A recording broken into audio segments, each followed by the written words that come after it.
एक औरत का हृदय कितना विशाल होता है ये हम सब जानते हैं, पर उसके अंदर की वेदना को शायद ही कोई समझ पाए। एक औरत औरत को भी नहीं समझ पाती, क्योंकि कहते हैं वही उसकी सबसे बड़ी दुश्मन होती है। हमारे देश में वुमेन डे 13 फरवरी को मनाया जाता है। उस दिन सब जो औरतें आत्मस्वावलंबी होती हैं उनको सम्मानित किया जाता है। लेकिन घर की चार दीवारी में जो औरतें हैं, क्या उनको उनके बच्चे ग्रेटिट्यूड नहीं कर सकते? क्या उनके परिवार वाले उनको सम्मान देकर उनसे प्यार भरे दो वचन नहीं बोल सकते? नहीं, उसको कोई समझने वाला नहीं होता। उसके हृदय की जो वेदना है वो खुद भी कई बार नहीं समझ पाती। वो ऐसी बन जाती है जैसे औरों के पीछे भागने वाली एक अनकही कहानी, जिसको कोई नहीं समझ सकता, जो औरों के पीछे भागने के लिए ही बनी है बस। उसके हृदय पर इतने खंजर चलाए जाते हैं, वह जख्म किसे दिखाए? घायल हृदय जो अंदर से काला पड़ गया है, वह कालापन वह किसे दिखाए? आंखों में रोक लिया वो आंसुओं का तूफान, वह तूफान किसे दिखाए? रिश्तों द्वारा हृदय छलनी बन गया, वह छलनी रूपी हृदय किसे दिखाए? सर्जन करे पति के लिए, परिवार चलाए, अपने हृदय का सोनापन किसे दिखाए? वह सबके लिए परंतु उसके लिए कोई नहीं, वह अपना खाली खोकर रूपी हृदय किसको दिखाए? उसको तो समझने वाला शायद ही कोई नहीं होता। उसका अपना साया भी उसको नहीं समझ पाता। वो इतना अकेलापन महसूस करती है। लेकिन मैं हर औरत से एक बार बात करना चाहती हूँ, उनको यह एहसास दिखाना चाहती हूँ कि आप अकेले नहीं। आपने खुद को इतना कमजोर बना लिया है कि अपने आप को पहचानना भूल गई हो। जो तुम्हारा अपमान करते हैं वो तुमसे हैं, तुम उनसे नहीं। वो तुमसे हैं, तुम उनसे नहीं। एक बार खुद से पहचान खुद की करो। खुद के मित्र बनो, खुद को पहचानो, खुद से प्यार करो। अपने आप के सच्चे मित्र बनो और बोलो, मैं खुद का सपोर्ट करने को तैयार हूँ, मैं खुद को हील करने को तैयार हूँ, मैं खुद को प्यार करने को तैयार हूँ। अपने कभी भी सेल्फ रिस्पेक्ट के साथ कॉम्प्रोमाइज मत करो।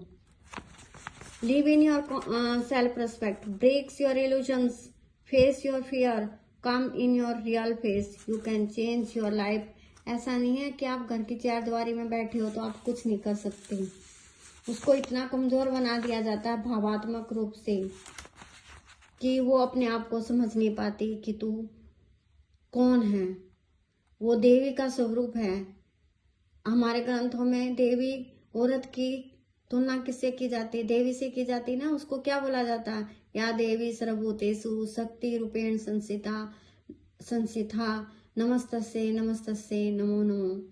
जब माँ पार्वती अपने क्रोध में आ जाती है और जब अपना रूप काली का बना लेती है, तब शिव सब हो गए।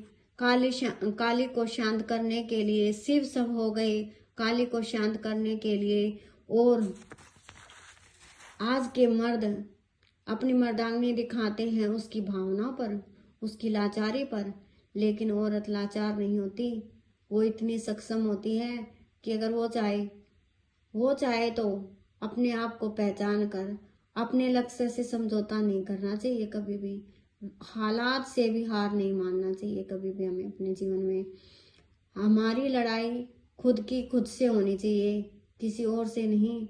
अपने आप को पहचानो ताकि आपका पल पल हर पल जो अपमान किया जाता है, आपको त्रासित किया जाता है, भावात्मक रूप से तोड़ा जाता है, उसको समझो। अपने इल्यूजन से बाहर आओ, अपनी पहचान करो, खुद को समझो, ताकि अपने स्वाभिमान के साथ आप जी पाओ। और आपके साथ जो अन्याय होता है उस पर आप अपना दृष्टिकोण बदल सको, और ताकि समाज में एक बदलाव आए। क्या दोगे आप अपनी बेटी को? क्या दोगे आप अपनी बेटी को जब आप इतने कमजोर हो? एक माँ से ही एक बेटी सीखती है। जब माँ इतनी कमजोर है, माँ इतनी कमजोर है, तो बेटी का हालात आगे कैसा होगा, उसका भविष्य कैसा होगा? जरा इस पर गौर करो। खुद को इतना मत तोड़ो, खुद को इतना मत तोड़ो कि खुद से खुद की नजरें मिलाने में तुम्हें शर्मिंदगी हो। खुद से खुद की नजर मिलाने में शर्मिंदगी हो। जो कमजोरी तुमने फेस की है, उसको अगर तुम्हारी बेटी को फेस करना पड़ गया तो उसको क्या समझाओगी? उसको कहोगी कोई बात नहीं बेटी, इट्स ओके। मेरे साथ भी ऐसा हुआ था, उसके साथ भी ऐसा हुआ था, हम सबके साथ ऐसा होता है क्योंकि हम औरतें हैं। इस सोच को बदलो और अपने आप को पहचानो। मैं ये नहीं कहती कि किसी का अनादर करो, किसी के साथ छल करो, लेकिन अपने मन के साथ भी छल मत करो, अपनी भावनाओं के साथ भी छल मत करो। उसको समझो और अपने जीवन को आगे बढ़ाओ, अपने जीवन को आगे बढ़ाओ। रुको मत। कम से कम और कुछ नहीं कर सकते तो अपने स्वाभिमान की हम खुद रक्षा करें। खुद को पहचानो, आगे बढ़ो। Thank you.